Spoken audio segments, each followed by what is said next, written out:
प्रदेश काँग्रेस कमिटीचे अध्यक्ष माननीय हर्षवर्धनजी सपकाळ साहेब, खासदार रजनीताई पाटील, माजी मंत्री अशोकराव दादा पाटील, आमचे जिल्हाध्यक्ष राहुल भैया सोनवणे यांच्या निर्देशानुसार काँग्रेस पक्षाच्या वतीने अंबाजोगाई शहरातील खडकपुरा भागातील श्रीराम मंदिरासमोर आज आम्ही काँग्रेस पक्षाच्या वतीने सत्याग्रह केला।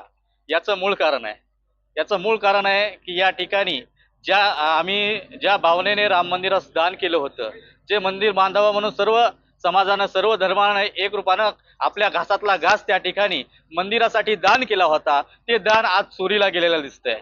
भाजप आणि सरकार मधील काही मोठ्या व्यक्तींचा यामध्ये हात असल्याचा आम्हाला दाट संशय आहे। आमची मागणी आहे, या ठिकाणी जे ट्रस्टी आहेत, जे संघ परिवार असोल किंवा भाजपचे लोक आहेत, जे यात इन्व्हॉल्व आहेत, त्यांच्यावर कठोरात कठोर कारवाई करावी आणि त्यांच्यावर गुन्हे दाखल करावे अशी आमची प्रमुख मागणी आहे।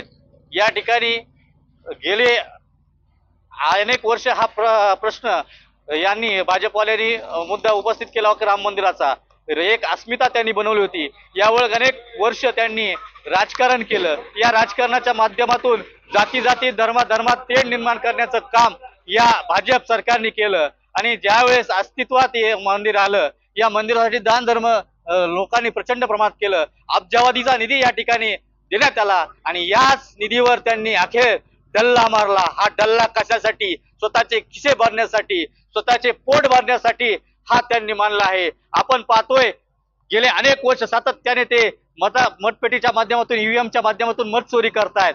मत चोरी करत असताना त्या मत चोरीच्या माध्यमातून ते सत्तेत येत आहेत। सत्तेत येऊन अनेक गोरगरिबांवर अत्याचार करतात। गोरगरिबांवर अत्याचार करत अनेक त्यांना आपण सध्या जाणतोय अत्यंत त्रस्त असे गोरगरीब जनता आहे, त्यांनाही लुटलं। आता त्यांनी शेवटी मंदिरही सोडले नाहीत। अरे बाबांनो, आम्ही मंदिर आमची अस्मिता आहे, आम्ही आमच्या भावनांचे तुम्ही का खेळताय असा प्रश्न आम्हाला त्यांना विचारायचा आहे आणि कठोरात कठोर शिक्षा त्यांना व्हावी। अन्यथा काँग्रेस पक्षाच्या वतीने आज आम्ही अंबाजोगाई सत्याग्रह फक्त केलाय। आम्ही रस्त्यावर इथून पुढे उतरू आणि त्यांना त्यांची जागा दाखवू आणि मला शेवटी जाता एकच नागरिकांना आवाहन करायचंय, आता तरी जागे व्हा। त्यांनी आपल्या पोटावर दगड मारलाय, आता मंदिरावरही आपल्या भावनांशी ते खेळू लागलेत। त्यांना तुम्ही खेळू देऊ नका। आता तुम्ही सर्व धर्म समभाव मानणाऱ्या काँग्रेस पक्षासोबत राहा एवढी विनंती करतो। जय हिंद, जय महाराष्ट्र।